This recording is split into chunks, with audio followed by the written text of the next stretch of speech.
Welcome to Wellness Tea Time with Dr. Rita, your go-to destination for enriching conversations about mental health. Join me as I host diverse guests to discuss mental health and empower each other on this journey to safeguard our well-being.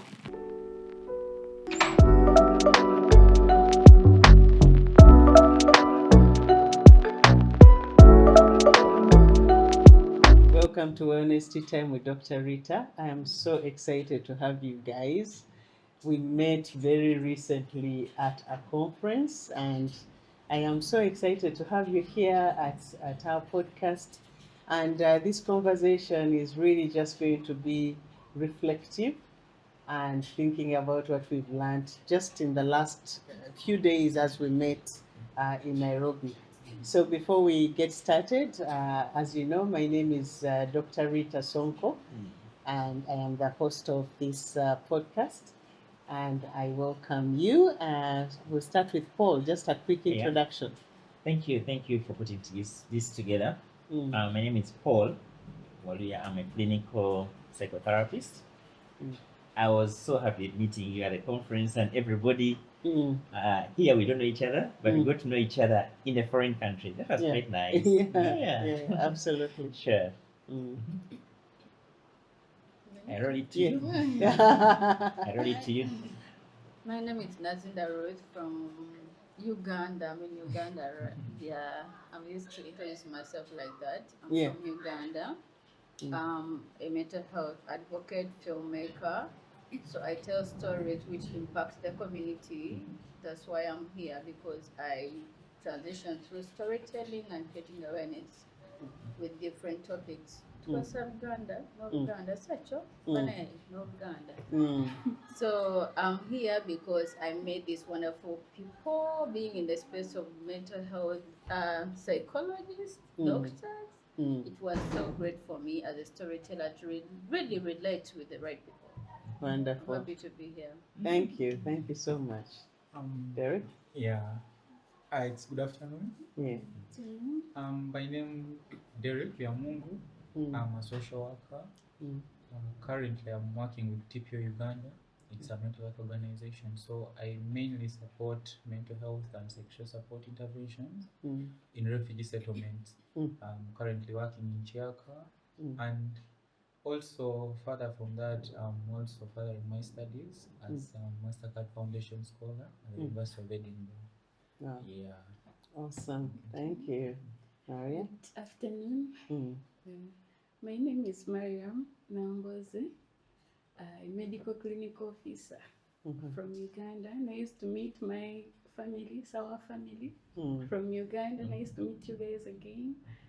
I'm a founder of Health Serve Uganda. It's a community-based organization dealing basically in maternal mental health.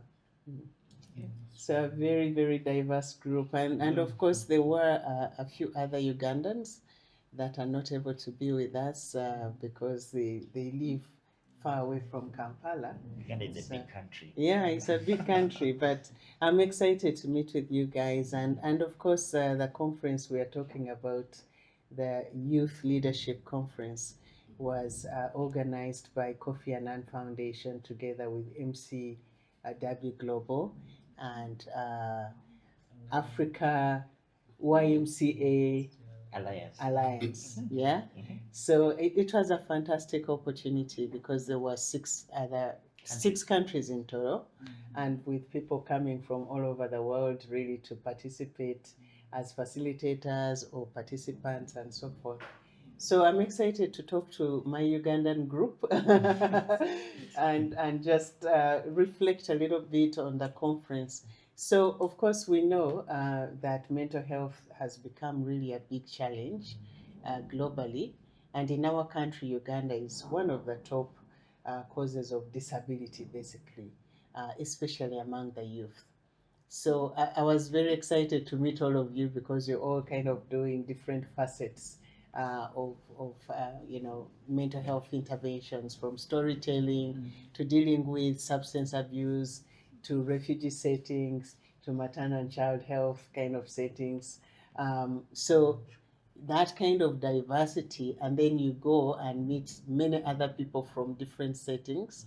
What are your reflections as you look back at that week spent in Nairobi and learning and sharing with many other people from different settings? What came out for you from that experience? What stood out for you? Anyone? Rita, it was quite an interesting thing. You talked of 6 countries: Malawi, Kenya, Tanzania, Somalia, Rwanda. Was Burundi there? No, not Rwanda. Yeah, it was Rwanda. And of course Kenya itself. And I was confused that country. Was it Malawi? Malawi. Yeah, Malawi. Yes. I was always confusing it with Mali. Malawi. They were not happy with me anyway. But anyway, when we at the first day, if you remember, we're trying to bring the broad the challenge of mental health and understanding it. Yeah. I think you were one of the facilitators on that day. And I realized that being in Uganda, I know a lot about mental health. But what I knew about in Uganda was reflected in all countries that I was attending with the conference. The same thing that is happening in Uganda, you could really reflect it in Kenya, in Tanzania, in Burundi, in Rwanda, in Malawi, and everywhere. You know, it is kind of the same thing. And it has become a very big problem for us to handle. And I realized that also the same challenges we are having as mental health workers here, it's reflected in the mental health workers of the same country, of the other countries. A lot of low funding for this. Some people are not taking it serious. Some people are just thinking it's a crisis that is going to go after some time. You know, taking it very unserious. Yet it's killing many people. You know, I felt that so much, especially in the first session that we had. Yeah, so the issues are pretty much the same because we are all humans. Exactly. I mean, a headache is a headache irrespective of where it finds you. So mental health challenges are the same, even though they have obviously cultural influences and the way we interpret or understand them might be influenced by different culture. But in Africa, it's very similar across the board. So that's a great observation. Yeah. Any other thoughts? Speaking of headaches, there's something I've really been trying to look at. You see the way you may be 2 different people, and you all checked into the hospital. One with a stroke, and maybe one with symptoms of suicidality or a serious mental health disorder. But then when you look at the person who has a stroke, they reach the hospital and they have a protocol, like a strict emergency protocol of how to get this person better. Again. And it will literally take like a few minutes and they will be stabilized. But when you look at mental health illnesses and maybe issues like suicidality, these things are not there. Most times you even reach the hospital and then they will tell you, what are you talking about? We have people on oxygen, maybe with a stroke. And then for you, you just want maybe to attempt suicide, maybe because of things you're going through. So they see it as maybe someone who is not, they may see you as someone who is ungrateful, yet it's a really big problem to you at the moment. So I feel like that's the kind of, I would say, where we are now. The strides are there, we're making the strides, but then we're still lacking at that point. And then, speaking of the SAWA Conference, what I really took away from the SAWA Conference was the diverse of the voices that were there, just like Paul said. We are very many youth from different countries, but we all spoke one voice. We all saw the same challenges. We all saw the unique challenges we are going through because they all spoke to one another. And then also the other thing I took away from was from Dr. Boyd. She mentioned something about mental health being the current pandemic, but it's still not given the time it's supposed to. Just like you see how HIV was in the 80s and 90s, but that magnitude is not there. The problem is there, but we're not seeing it as a problem at the moment. Yet it's affecting a lot of youth, it's affecting a lot of people, and that's the kind of problem we have now. So it's really important for us to drive that action to make the problem look the problem, because we keep saying it's a problem, but when we are not making it, there isn't the gravity that is needed. But I think you raise a couple of points that I want to pick up on. The first one is obviously the last point you raised around how do we magnify the problem to get everybody to really understand what is really going on. So it remains in many ways a silent epidemic. It's actually a pandemic, really. It remains fairly silent, hidden, and there are so many issues and stigma and all of that. And I want to pick up on the storytelling around that just in a minute. But the second point you raised around, I think it's an issue of training. How do we get health professionals to understand mental health and mental health interventions in a way that they understand what to do when they receive a patient? So this is something that I'm very passionate about as a public health, physician, because we're trying to always figure out how do we respond effectively, whether we're dealing with hypertension, high blood pressure, or we're dealing with diabetes, or we're dealing with HIV, or we're dealing with COVID. The public health system needs to respond appropriately. And when it comes to mental health, we're not responding appropriately, partly because our training, the training of health professionals, is still lacking in terms of giving them the skills that they need to understand, okay, when I see a patient of this nature, when I receive a client who has these issues, I need to take it seriously. I cannot be blaming the patient for suicidal ideations because I think, it's like as if it's a choice. It's not a choice. It's actually an illness that causes someone to get to that point. So that's a great point. Storytelling, what are your thoughts around how do we deal with this stigma, which is diminishing in many ways ability to talk about the problem, but on the other hand, raising the awareness to the extent that people really understand that this is a big problem that they're dealing with? Ndekyensobola okugamba Derek akyogeddeko mu Luganda bw'oba ekiwundu tokirina ng'okiraba tosobola bagamba olina ekiwundu. Adding on Dr. Boyd's tale, it was a pleasure for me to be in the speaker's role with people like you, doctors. Nze nga storyteller badde sifunako chance ebeera mu bantu ba doctor nga bamanyi kitubogerako mental health ng'ate balaba sobola okuba approachinga sobola otegeera the way they understand. Like me as a storyteller, I pick on a story, I research about it, I do research after I shoot. So ekiwundu oba tokiraba tosobola kukiwa maanyi. Kyekizibu nguffe tetulaba oba tulaba kiwundu togenda gamba omuntu mulwadde. There is no way. Kati ffe mu Africa bayinza n'okugamba olina depression. Ebintu by'abagagga naawe osekeera. Kati nze ng'omuntu akola film okulondawo okukola ebintu ng'abantu stories abantu tebaziwabudde nga gyeziri nkyongezaako okukendeeza mu kapasite yange gyensobola. So going on global platforms like where we are paka wano nze kinkolera ng'omuntu ali mu kukola ne story neera abantu balowooza ate ebinge naye nga kubanga si kiwundu abantu tebakiraba naye nga abantu kibayisa bubi financially, health wise, how they engage with people. It is about weather, everything. Nze mbasaba yenayina alimu wa filmmaking, policy making, bwe baba bakola budget ya filmmakers batekemu ne budget ya mental health.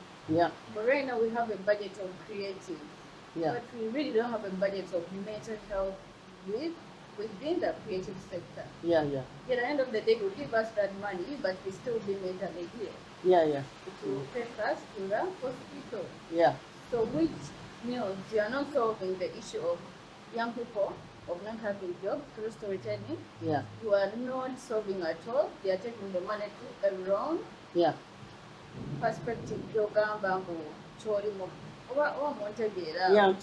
So basically, from the points that you were raising, this whole issue of promoting the creatives without actually investing in their mental health, in essence, is detrimental for their success.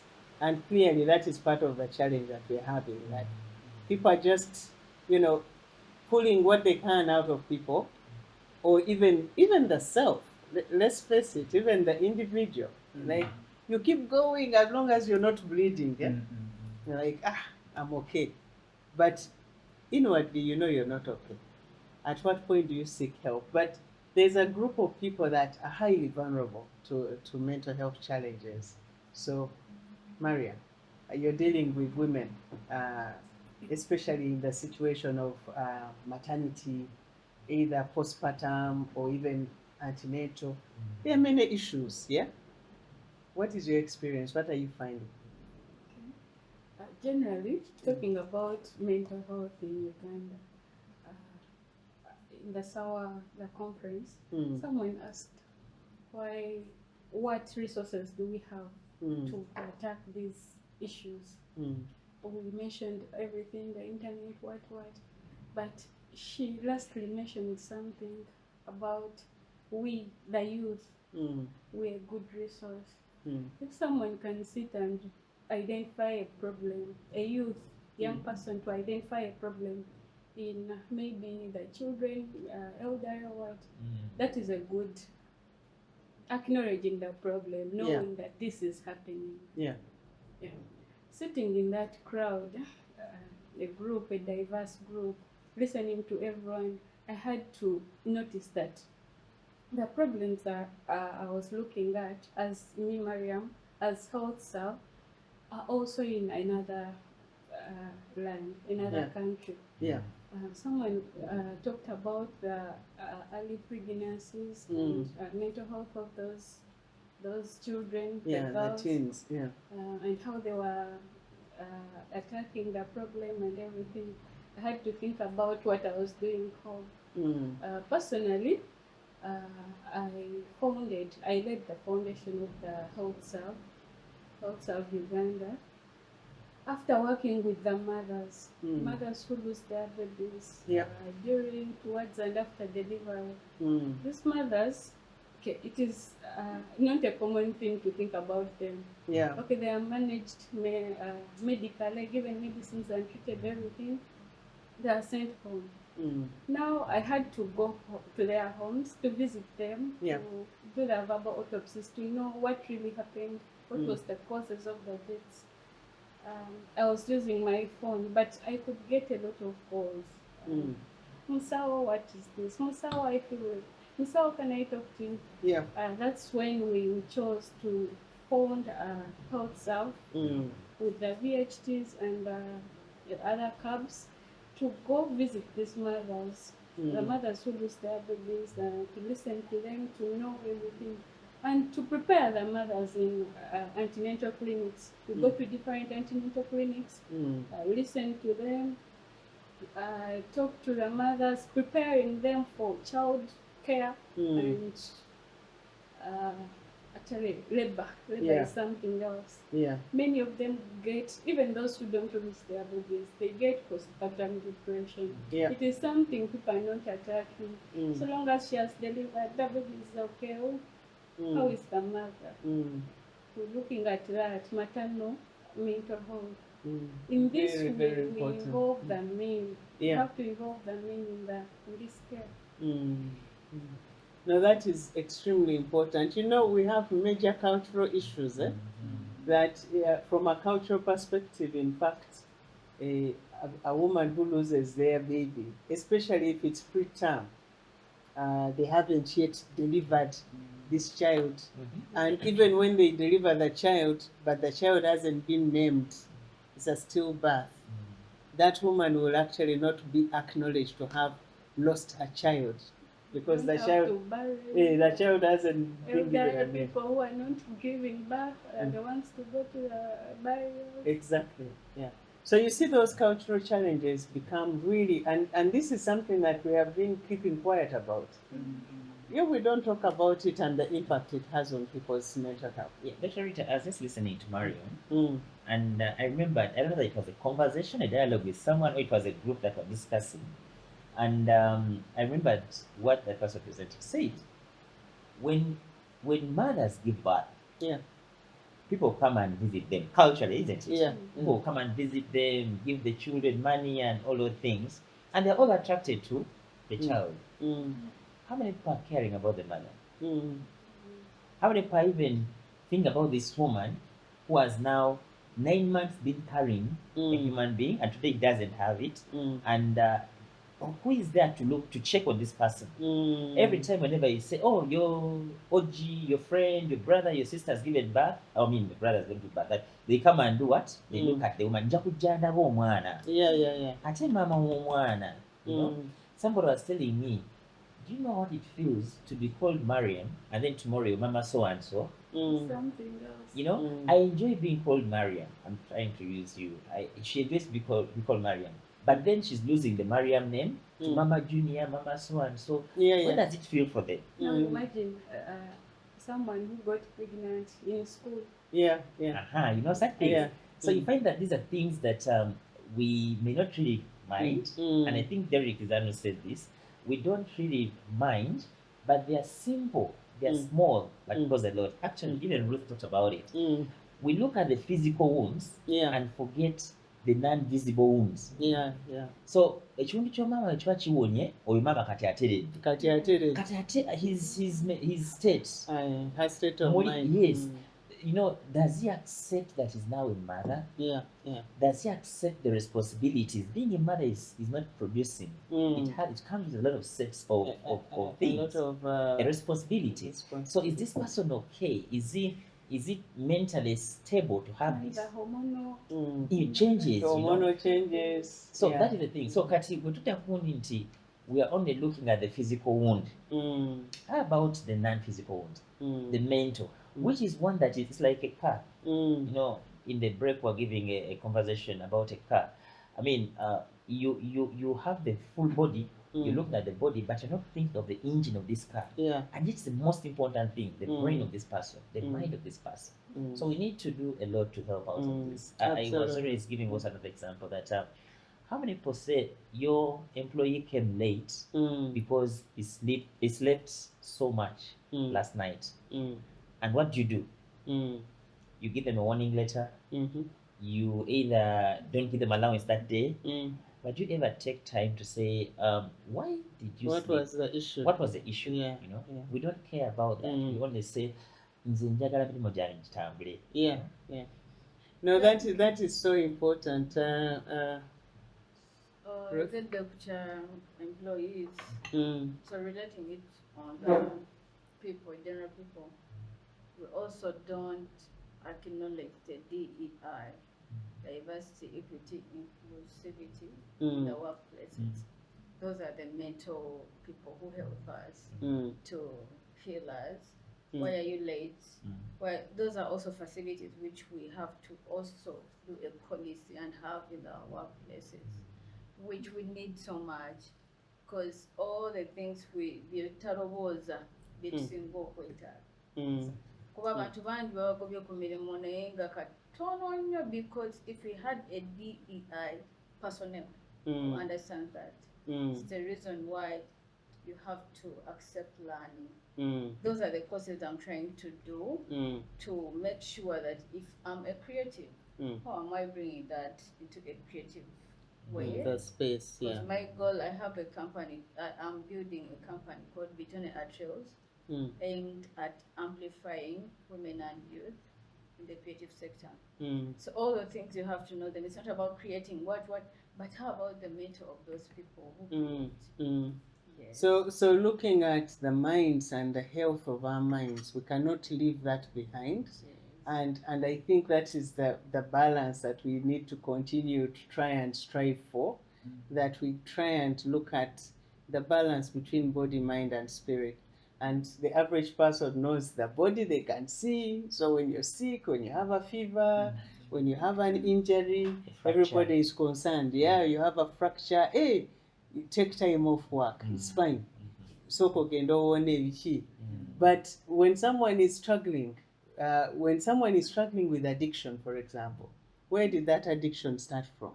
Sometimes it starts from trying to numb the psychological pain that someone is going through for whatever reason. And then they end up starting to take either drugs or alcohol, and then they become addicted. But what we then do is that we basically say, oyo, tumusaleko busazi. We label them, these people. Bad employee. And then we just cut them off without giving them a chance. Some people label even you're not a bad employee, because they feel like they want other people to reflect that. To humble you. So it is something which is general. Like, how are we cutting in the mental well-being of the employee and everyone generally? So trying to look at holistic well-being of people is really a very, very important issue. I can imagine that in the refugee settings, it's even more challenging, than the average community, because there's just a magnitude of issues. Can you talk a little bit, Derek, about your reflections as you saw, people talking in SAWA Conference about their work, and now you're coming from a refugee? I know there were maybe one or two other people who were from refugee settings. Did you share anything in common with them? What were your reflections around the struggles of the refugee communities? Yeah, thank you, Rita. Having worked in the refugee space for some time now, there are a lot of things that are going on. I think all of us are familiar with the fact that there's been a cut in donor funds. Yeah, so that actually also affects the kind of services they get. So there was, I would say, they removed some people from getting food rations, and then they categorized them according to vulnerability and things like that. So some of them are no longer getting the food rations they were supposed to get. So that also brings a toll onto them. So it's high. So mainly, just like you say, food is one of the basic needs you're supposed to have. And then when you don't have food, and then you know how restrictive refugee settings are. You don't have work, you don't have maybe any source of livelihood you're supposed to have to take care of your children, and then now your food has been taken. So it's really a very hard thing, because you find that this amplifies gender-based violence. It amplifies things like theft, where maybe you find that these refugees may move into host communities, and then they steal food and things like, and that also causes commotions between them and conflict and the host population. So it's really very hard at the moment, because there is a gap now in funding, and these people are not getting this the services they're supposed to get. But then it's really important for us not to worry about the funding, but then how are we going to close that gap? The only way to close that gap, I feel, is to build the capacity of the refugees themselves to support themselves. So it's even when we are doing our services, and it's important for us to include things where trainings, even if it's the first line kind of support, maybe you just train them on how to identify these cases and where to refer them. That can do much. It can go a long way to supporting the communities that these people are living in. But honestly, it's not easy. It's honestly not easy. I've been able to see the kind of situation these people are living in, and sometimes you feel like you need to do much, but then you can't do much because you're limited. Absolutely. So I think, talking about drugs Apana is busy working in schools to deal with issues. But and again, when we're talking about the creatives, we know that is one of their biggest challenges, substance abuse and alcohol. When you reflect on the engagements at the SAWA conference, was there any innovation that was coming up that people were saying, oh, maybe this is something we could do? Because these are long-standing problems, but which at the same time have become even worse, especially in today's era, where we have drugs everywhere. Things that we used to see on TV, where now they are in our communities. So what innovations are coming out? Hopefully anything from the conference that you can reflect on? You don't even have to go very far.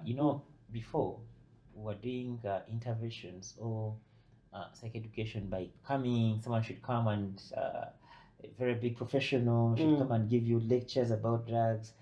I think that is something that is now outdated. Yeah. A thing like creative art. At Drugs Apana, sometimes when we have conferences with the students, we encourage them to do art. Yeah. There is a conference of 2024, July. One of the schools was asked to make a creative dance, demonstrating how youths are challenged with drugs. Yeah.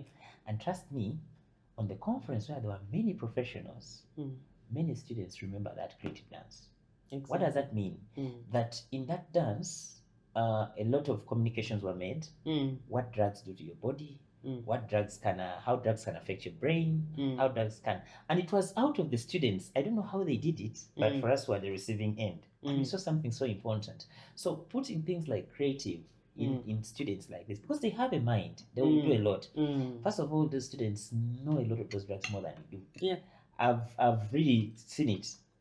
Every time I go to a school to talk about drugs, you find there's something new. It could be another new something in form of a drug. Yeah. Sometimes they put them in it.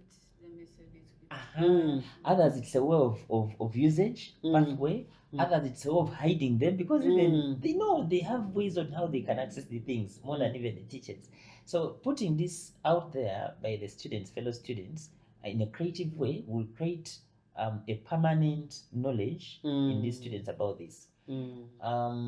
As you said, this I picked at the conference actually from Ruth. When I look at the way she's doing the creative things, and I think it's something that we can use, we can adopt and use. Well, we had used it a little bit earlier, but we can put it more into that than saying we are going to go talk, They'll listen to you. And they're like, okay, fine. Is the talk over? Fine. They'll go back to the dormitories and do whatever they want to do. And today, by the way, there are many things that people are using and you don't know. Exactly. Did you know? There are so many concoctions. There are many concoctions. Others, I'm worried that others are going to be just direct poison to them. Yeah. Absolutely. As they want to get heights, they are going to get death. You know? When we were in Sorority, one of them was telling us we use, I don't know that I should mention it, but they use, snake, what is it called? Dead cells of the snake. Yeah. Together with goat litter. And they get heights. Now tomorrow, if this boy is looking for dead cells of a snake and the snake beats him, what is going to happen? He's looking for heights, but he's getting death, something like that. So there's a lot that we can get from these students that they can teach themselves. We also do a lot of peer-to-peer. That is also kind of peer-to-peer. Knowledge on the same level. We can easily sit and discuss the new being superior and I'm inferior and giving, impacting knowledge, classroom setting. I think that's not going to work out. So that is the thing. But then coming back also to creative, a lot of drugs are in the creative industry, in the art industry, I should say. Yes.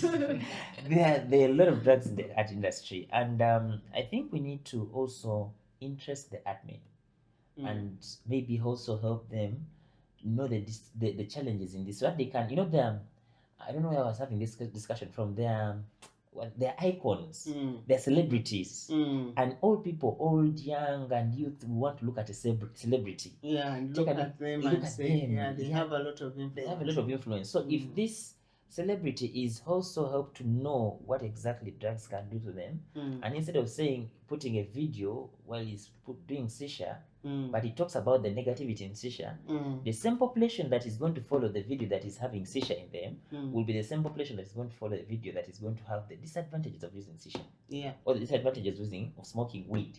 So we need to bring these people also on board, because they are a very big tool. I feel even though at the SAWA conference we're like, okay, they are not so much, but I feel they are also very important because they capture a big mass. They do have a big audience.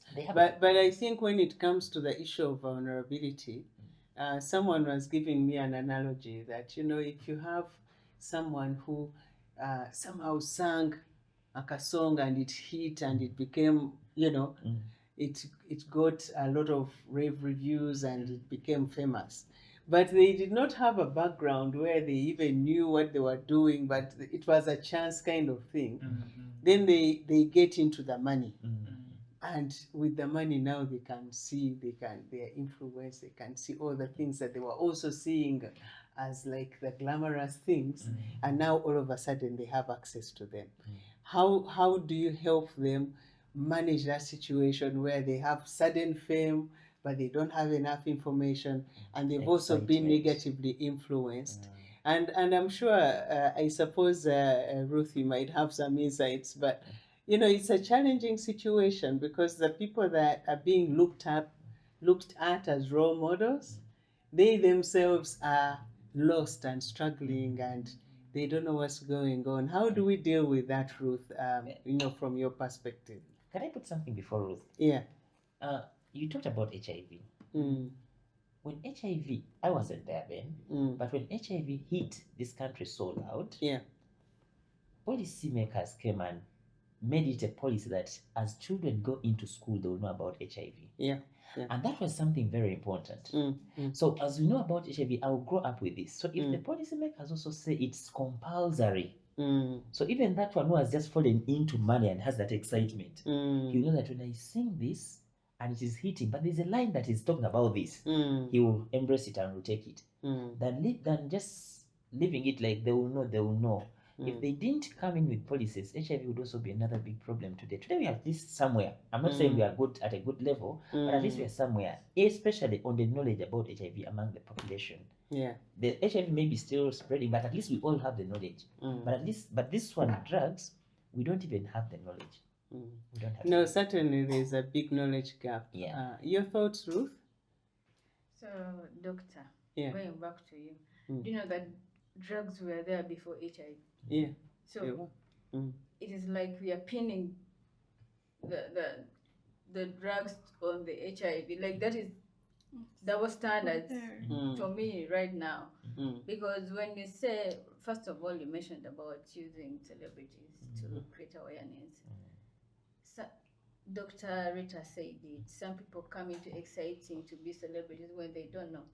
Which I go back like, my motto is sometimes viral. That doesn't mean that it's valuable. When you are viral, doesn't mean you're going to be valuable. You're spreading a valuable thing. Yes. So it is a matter of going back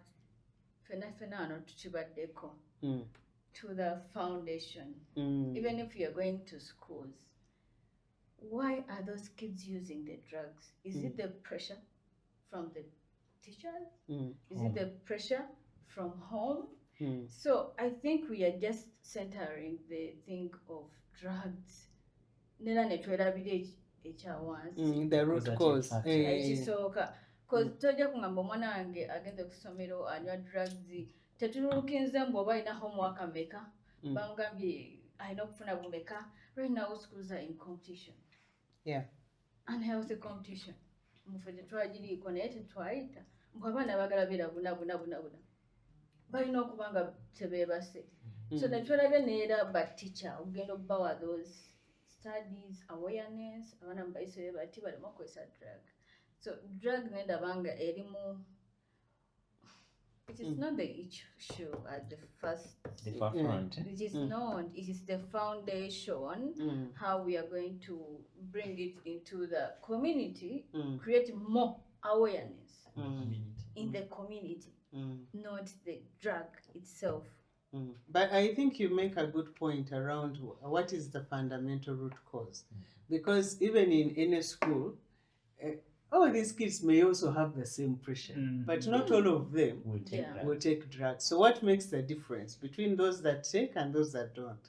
And then when you really unpack it, you'll find parenting issues, challenges at home, influences at home where these parents are also drinking excessively or using drugs so that the child is desensitized to the problem, and they feel that it's normal.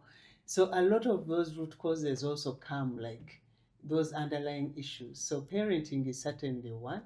Academic pressure can be blamed, but the fundamental problem that makes a difference between these children and these children, there are also other things around there. So I think it's a multitude of things, and I feel that from what you're all saying, hopefully, you're already in that creative space, having engaged with many young people from the SAWA Conference, heard many stories. It's inspired you to start thinking creatively. So as we conclude this conversation, what is your main takeaway from this conference? What has it caused you to reflect on a little bit more? Maybe in a couple of words for each one of you, so we can go around the room and talk about that.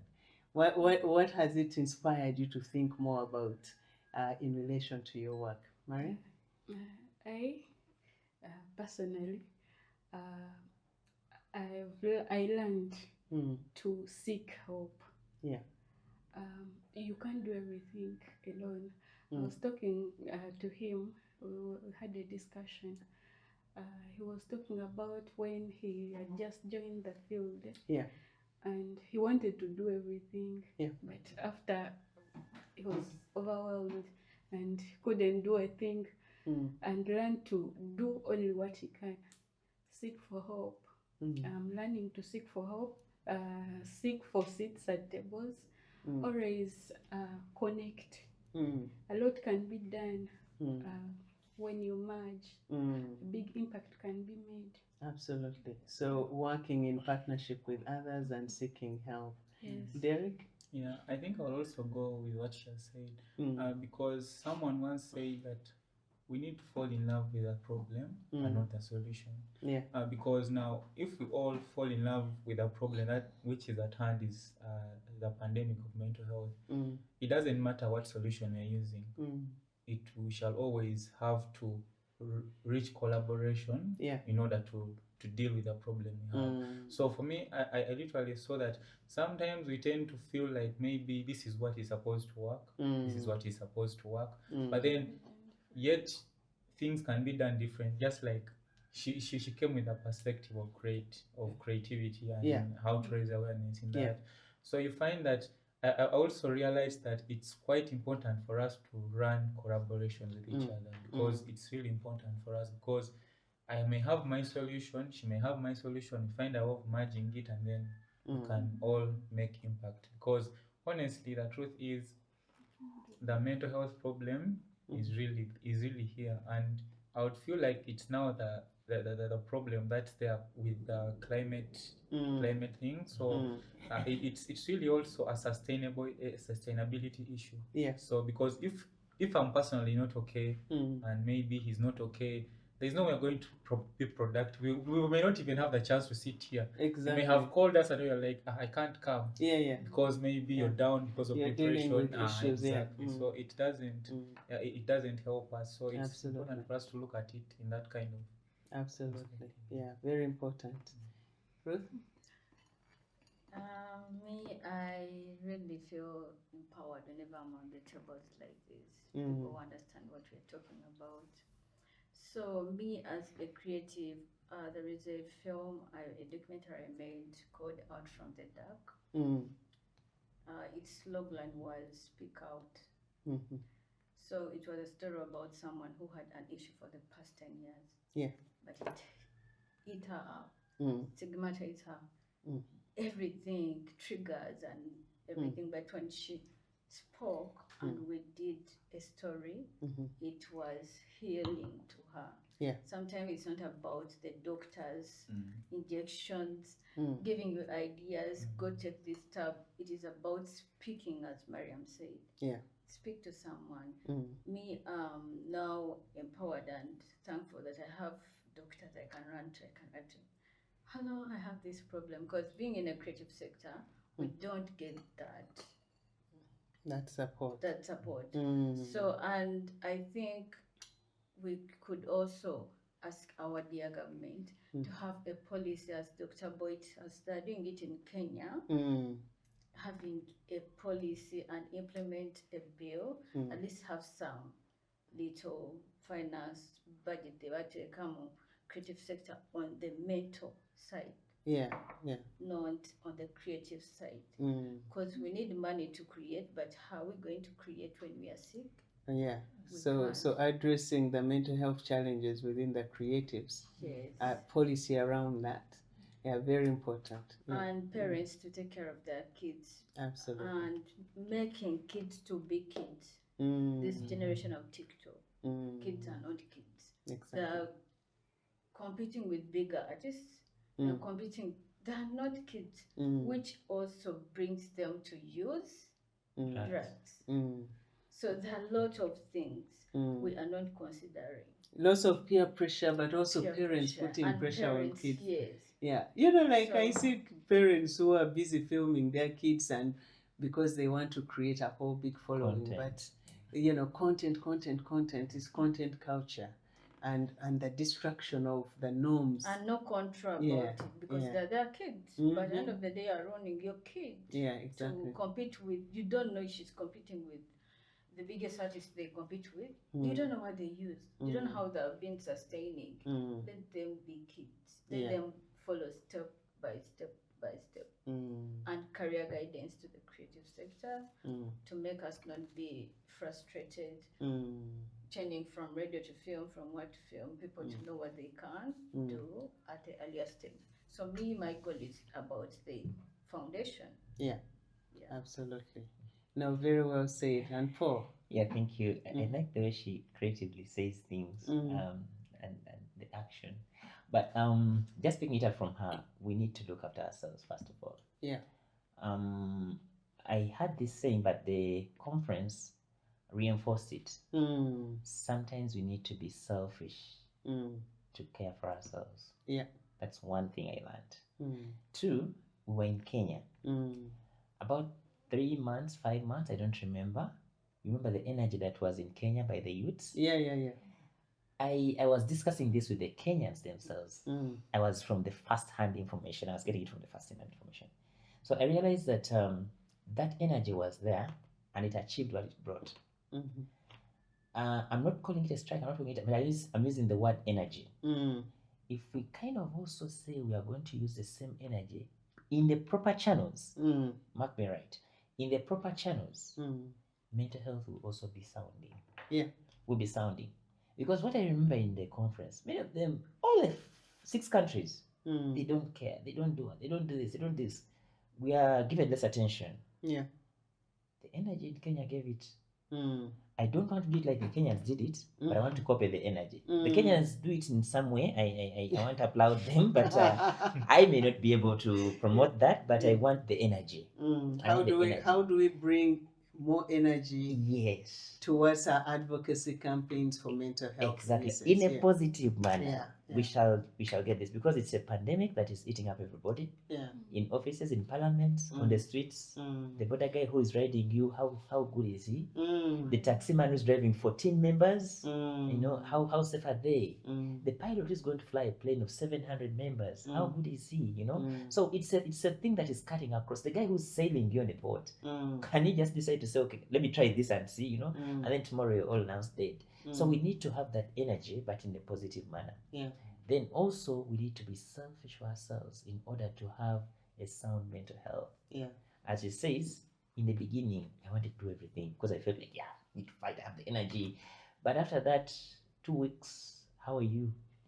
Are you okay? Or you're all drained and like, they call you and like, there's a patient there like, maybe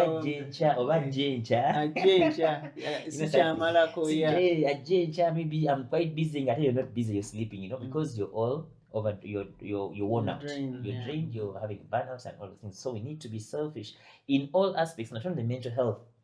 Engineers, you should be selfish and look after yourself.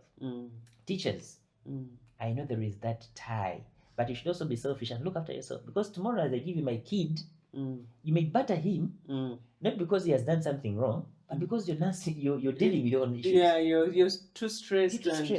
So as teachers, you should also be selfish. All sectors, everybody, politicians and everybody. You know, you can't pour from an empty cup. Exactly. You can't draw. Actually, you can't milk an angry cow. You know, it's impossible. So that's my take on it. Thank you, guys. I think that is a nice way to conclude. We can't pour from an empty cup. Let us take care of ourselves, but let us remember that we are stronger together. If we can all bring our different talents to the table, leverage those talents, whether we're the creatives, whether we are the therapists, whether we are advocates, whether we are policymakers. We can all do much more together than if each one just tries to stand on their own, work in silos, and we are not solving anything. So thank you so much. I look forward to more conversations, and certainly I applaud the organizers of that conference because they really did an awesome job, and we look forward to more youth innovation. The other, as I mean, the doctorates. Yeah. As we have a test for HIV, can we have a test for mental health? Yeah, no, we do have screening tools, and in fact that's one of the things that Toli Wekka is offering. We do offer an app for mental health screening, which is very important because whenever you create awareness, the first thing people want to know, but where am I? How am I doing? So that kind of mental health screening becomes important. But besides screening, to know like what is your level of risk of poor mental health, you need then to have access to healthcare. You need to know where can I get services. So the whole value chain needs to be taken care of, from awareness to screening to linkages to professionals who know what they're doing and who can actually help you. But besides that, to the support at community level, even at family level, where people know how to handle mental health issues, and we're dealing with the stigma. People to understand that when someone is not feeling okay mentally, it's not that they are pretending or they are being stubborn, but people really understand how they can actually support them. There's a lot to talk about, so we will leave it at that and continue more conversations. I look forward to having you guys back and hearing more about your projects going forward. Thank you so much.